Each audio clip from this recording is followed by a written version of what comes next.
Imagine flooding your neighbor's bathroom, live streaming your boss to the entire internet, or accidentally confessing your love for your ex while you're asleep.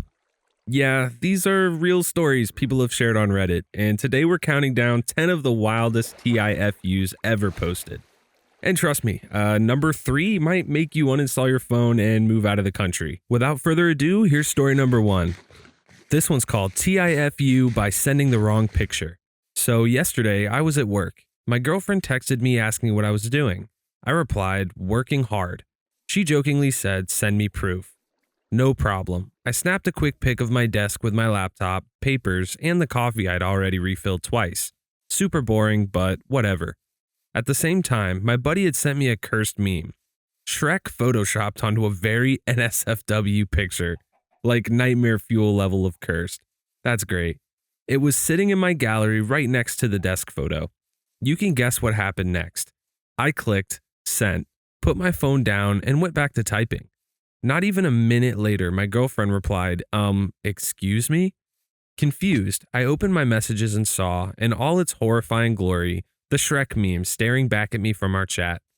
I immediately started typing, OMG, wrong photo, I swear. But before I could hit send, I noticed something worse. My message hadn't just gone to her. No, somehow I had sent it to a group chat with her and my mom. That's like worst case scenario. Oh my gosh. I don't know if I fat fingered the contact list or if the universe just decided to ruin me for sport, but there it was, Shrek in all his green glory, haunting my love life and my relationship with my mother simultaneously. My girlfriend just responded with, so this is what you're into? Meanwhile, my mom, my sweet, innocent mother, replied with, we need to talk. I've never sweat so hard in my life. That is absolutely insane. I can't imagine being in this situation. Let me know what you guys would do. Next one's called TIFU by sleep talking about my ex. Yikes, that's a horrible situation. So apparently, I'm one of those people who talks in their sleep. My girlfriend thinks it's hilarious, so she's been recording me at night. Usually it's nonsense, stuff like don't touch my penguin or bring the cheese hammer. But last night my subconscious decided to ruin my entire relationship. At around 2:30 a.m. I rolled over, sighed deeply, and very clearly muttered, ugh, I miss Jessica. Jessica's my ex. Ooh, run for the hills, buddy. I woke up to my girlfriend standing over me with her phone, holding up the recording like a smoking gun. I didn't even remember dreaming about Jessica. I haven't thought about her in years, but tried telling that to someone who just got called the wrong name while their boyfriend was unconscious. She gave me the silent treatment all morning, only breaking it once to say, I hope you and Jessica are happy together in your dreams. Now she's joking about it nonstop. The worst part, I don't even remember saying it. My subconscious literally cheated on me while I was asleep. So yeah. This is how I messed up by letting my own brain sabotage my relationship. Next one is TIFU by ignoring the wet paint sign. Yesterday, I was walking home through the park. It had just rained, everything smelled fresh, and I was in a good mood. That's when I saw it, a bright green park bench with a huge sign taped across it saying, wet paint. Now, I'm not a complete idiot. I know what wet paint means, but it looked dry. And I thought they probably painted it yesterday. It's fine. No, buddy, it's not fine. There's a sign that says it's wet. Are you silly? Spoiler, it was not fine. I plopped down, pulled out my phone, and spent 15 minutes scrolling. When I stood up, my entire backside looked like Shrek had sat on me. Bright, dripping green, my pants were ruined, my hands were ruined, and the bench had a perfect butt print forever immortalized. To make matters worse, I had to walk the rest of the way home like that. Past families, past teenagers who definitely took photos, past an old lady who muttered, disgraceful. I basically turned myself into a low-budget Hulk. Yeah, bud, you deserve that. You should learn how to read. Next one is TIFU by setting off the fire alarm. I thought I'd try cooking something fancy last night. My girlfriend had a long day at work, and I wanted to surprise her with homemade pasta, except I've never made pasta from scratch in my life. Step 1, flour everywhere. Step 2, eggs rolling on the floor. Step 3, dough stuck to my hands like glue. But I was determined. I finally got something resembling noodles into boiling water, but I forgot one tiny detail, the sauce. Bro, that's not a tiny detail, that's a pretty big detail actually. I grabbed a pan, tossed in oil, and thought I'd channel my inner Gordon Ramsay by flambeing garlic. What actually happened was I splashed oil onto the burner and it lit up like the 4th of July. Flames shot up, I panicked, grabbed the nearest thing, which happened to be a towel, and tried to smother it. Towel caught fire instantly. In my panic, I threw the flaming towel into the sink and turned on the faucet, except I forgot the sink was full of dirty dishes. So now I had flaming towel shrapnel spreading the napalm across spaghetti-stained plates. At this point, my smoke detector went off. Then the building-wide fire alarm went off. My neighbors evacuated. Fire trucks showed up. When the firefighters arrived, I was standing outside, covered in flour, holding half-melted spaghetti noodles, trying to explain that I just wanted to make pasta. My girlfriend came home to 3 fire trucks in front of our building and me looking like I'd survived a food fight with Satan. Needless to say, we ordered pizza instead. I mean, honestly, you got a funny story out of it. You traumatized the old lady that lives in your building, but honestly, move on. Next one is TIFU by fixing a leak. I noticed a drip under my sink. My landlord ignored my text, so I tried to be a handyman. Yeah, I can see where this is going. Watched a few YouTube videos, felt confident, turned the valve, unscrewed some pipes. Boom, leak gone. Until the supply hose exploded.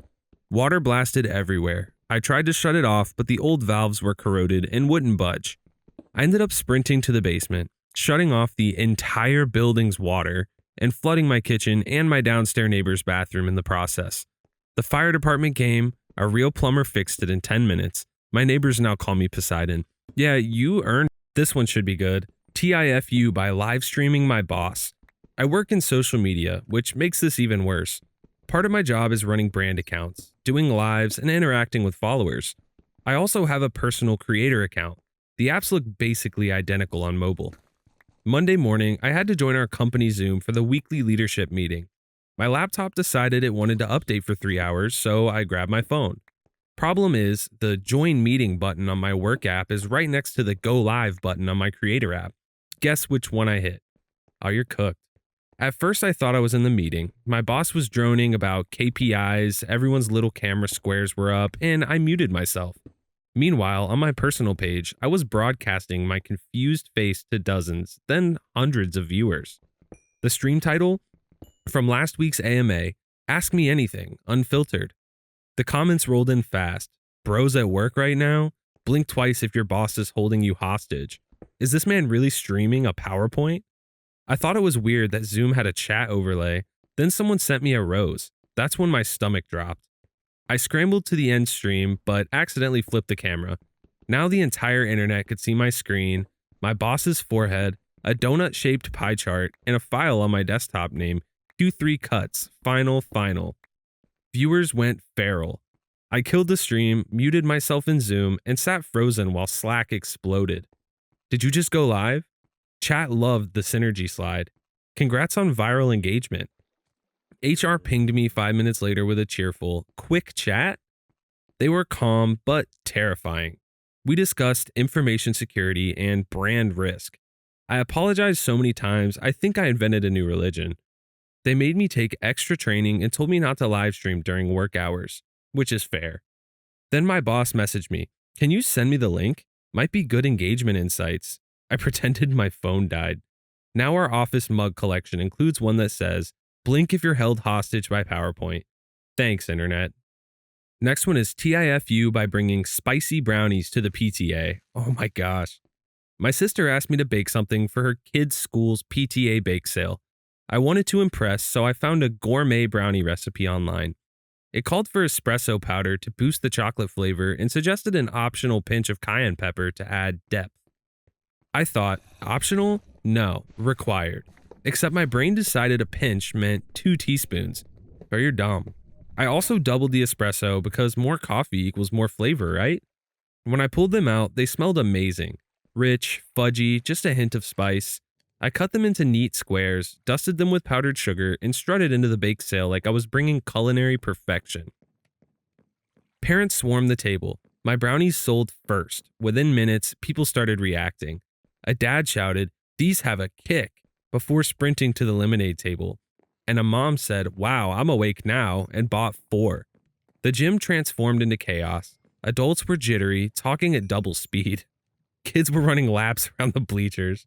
One mom started planning a field trip to an alpaca farm with the urgency of a NASA launch. The principal, after eating half a brownie, said, "Oh," and disappeared into the parking lot for a jog. The PTA president asked what I'd put in them. I sheepishly admitted espresso and a little cayenne.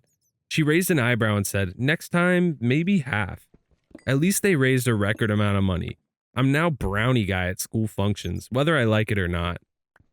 TIFU by cleaning the wrong apartment. My friend Alex lives one floor above me. He asked me to water his plant while he was out of town. Simple, right? I grabbed the spare key from the front desk and headed up to 4B. Problem, there are two 4Bs, one in each wing, and I confidently picked the wrong one. The key turned, the door opened, and I thought, wow, Alex redecorated. Different couch, different rug, but hey, people upgrade. The kitchen was messy, so I did him a favor.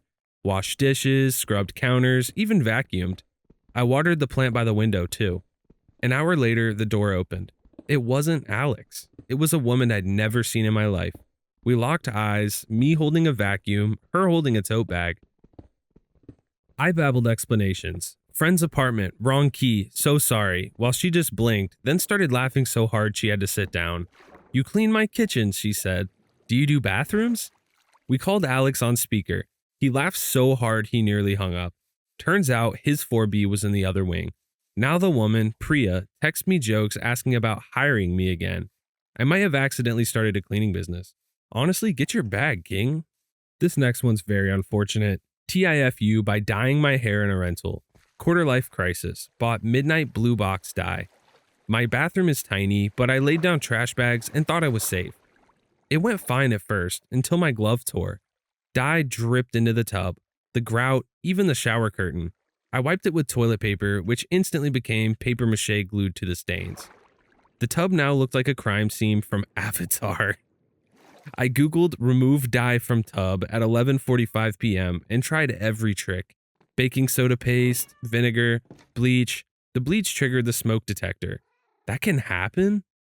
My bathroom smelled like death and regret. At 8 a.m., my landlord texted, "Inspection day, 1 to 3. I sprinted to the store, bought tub paint, and tried to cover up the damage. It worked, sort of, but when the landlord arrived, one suspicious blue streak peeked out from the grout like it was taunting me. He didn't notice. I survived. My hair looks amazing. My deposit? Probably gone." Anyways, if you guys made it this far in the video, thanks for making it to the very end. These were the top 10 most insane TIFU stories I could find. If you liked, drop a like and subscribe.